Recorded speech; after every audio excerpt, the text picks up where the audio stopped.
کافرہ عورت کے احکام کیا ہے؟ کافرہ عورت مثلا نسائی ہے، یہودی ہے، اسی طرح رافضی ہے، اسی طرح کوئی بھی انگریز ہے، جو بھی ہے، غیر محرم مردوں والا اس کا حکم ہوتا ہے۔ اسے یہ سمجھو جس طرح غیر محرم مرد ہے، عورت ان کے سامنے اپنا چہرہ نہیں کر سکتی۔ مسئلہ یہ ہے، وہ عمل کرے نہ کرے، ہم نے مسئلہ بیان کرنا ہے۔ اس کا مسلمان عورت کے ساتھ تعلق، دوستی، رازدار بنانا یہ حرام ہے۔ بالغ لڑکی کا پردہ کرانا کس کے ذمے ہے؟ والدین کے ذمے ہے۔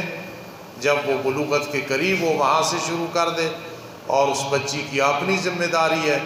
اگر کوئی ایسے نہ کرے تو یہ گناہ کبیرہ ہے، مستقل توبہ کی ضرورت ہے، بار بار توبہ کرے، اللہ سے ہدایت مانگے۔ یہ کوئی معمولی عمل نہیں ہے، بہت بڑا عمل ہے۔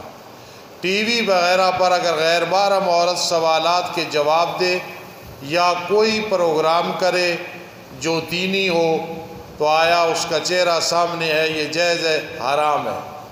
دین کا وارث اللہ ہے، دین اللہ کا دین ہے، ذالک الدین القیم۔ اس طرح سامنے عورت کا آنا، چاہے جتنی بھی عالمہ فاضلہ ہو، صحیح نہیں ہے۔ بلکہ عورت کی تو آواز چار دیواری سے باہر نہیں جانی چاہیے۔ ہمارے یہ گھروں میں کتنے جلسے ہوتے ہیں، الحمدللہ اپنی طرف سے ہر کوئی پابندی کرتا ہے، باہر آواز نہ جائے۔ تو ٹی وی پہ یہ اس طرح سامنے ہونا حرام ہے۔ ہم دین بیان کرتے رہیں گے، وہ عمل کرے یا نہ کرے انشاءاللہ۔ گھر میں عورتوں کو ننگے سر بیٹھنا جائز ہے یا کہ نہیں؟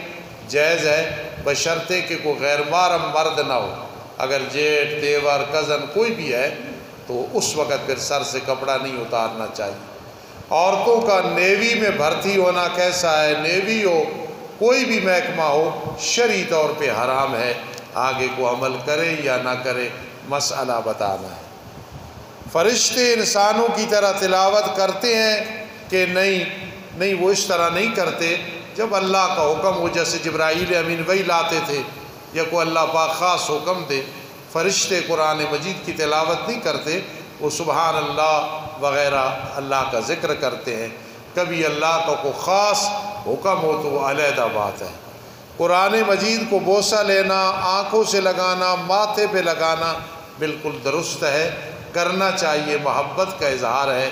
اور یہ بات در مختار فقہ کی بہت بڑی کتاب ہے عربی میں، اس میں لکھا ہوا ہے۔ طلباء کا غلہ کسی مدرسے یا مسجد میں ہو، تبلیغی جماعت آ جائے، کھلانا جائز ہے یا کہ نہیں؟ بالکل جائز نہیں ہے۔ ہمارے مدرسے میں تو ہماری انجمن بہت احتیاط کرتی ہے، اللہ سب کو توفیق نصیب فرمائے۔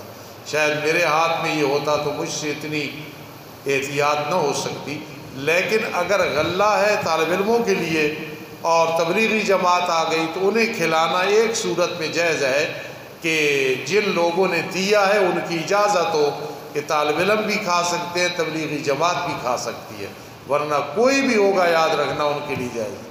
ہمارے حاجی حنیف صاحب کی عادت ہے، میں نے پوری زندگی دیکھا، حاجی یعقوب صاحب رحمہ اللہ اور ان کے گھر میں تو اب تک کوئی چکھتا بھی نہیں ہے چیز۔ حاجی صاحب کی عادت ہے، خوشی ہوتی ہے کبھی کھا لینا، اس سے کئی گنا زیادہ طالب علموں کو کھلا دیتے۔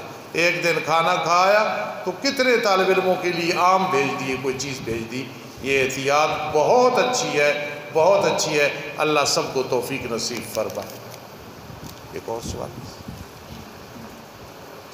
ایک سوال تھا جی، کسی نے بھیجا، ان سے نہیں رہا، کہ کچھ بچیوں نے سوال کیا ہے، گھر والوں نے پرچی دی تھی مجھے، جو رحمت صاحب کے پاس وہ بھی شاید ہے نا، یار خیال احتیاط کیے کرو۔ ہم 3-4 بہنیں ہیں، والد صاحب نے بھائیوں کو اپنی وراثت سے حصہ دیا ہے، ہم بہنوں کو نہیں دیا، والد صاحب گناہگار ہوں گے یا کہ نہیں؟ گناہگار ہوں گے، بہت بڑے گناہگار ہوں گے، بہت بڑا ظالم ہوگا یہ والد جو بچوں کو دے اور اپنی وراثت میں سے بچیوں کو نہ دے۔ اللہ نے آپ کو مڈیالے والوں عزت عطا کی ہے، اللہ کی طرف سے عزت ہوتی ہے۔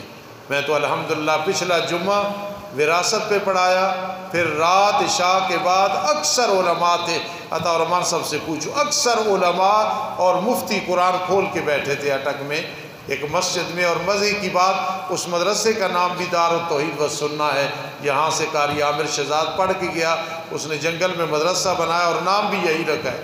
تو وہاں میں درس دے رہا تھا، الحمدللہ علماء مفتیان قرآن کھول کے موبائل پہ قرآن کھول کے بیٹھے تھے۔ مجھے کچھ نہ کچھ اس علم میں دسترس ہے اللہ کے فضل سے، اور مجھے فکر بھی ہے قیامت کے دن پوچھ ہوگی۔ ابھی پھر ساتھیوں نے اٹک میں بہت بڑا انتظام کیا، اگلے مہینے میں 19 تاریخ کو انشاءاللہ پھر اس موضوع پہ بیان کرنا ہے۔ تو بھائی جس باپ نے بیٹیوں کو نہیں دیا، بیٹے کو دیا ہے، میرے بڑے بھائی حاجی رمضان صاحب بیٹھے ہیں، بھائی ہیں، میں انہی کو مخاطب کر کہتا ہوں، یہ ہوں میں ہوں، کوئی بھی ہو یاد رکھنا، اگر نہیں دیا گناہگار نہ کہو، یہ باپ گناہگار بھی ہے، ظالم بھی ہے، اور کل قیامت کے دن اپنے ہاں نہ کرے، زندگی کے بعد تقسیم ہو جائے، وصیت کر کے جائے بھائی خیال کرنا صحیح تقسیم، اگر زندگی میں کرے اور وراثت اور پھر بچیاں ہوں اور انہیں نہ ملے یا کسی اور وارث کو نہ ملے، یاد رکھنا بہت بڑا ظلم ہے، یہ حقوق العباد ہے۔ اللہ سب کو توفیق دے۔ مسئلہ پوچھو گے، میرا فرض ہے، اگر مجھے آتا ہوا بیان کروں گا، نہیں تیاری کر کے مفتیوں سے پوچھ کے آپ کو بتا دیتا ہوں۔ اللہ توفیق نصیب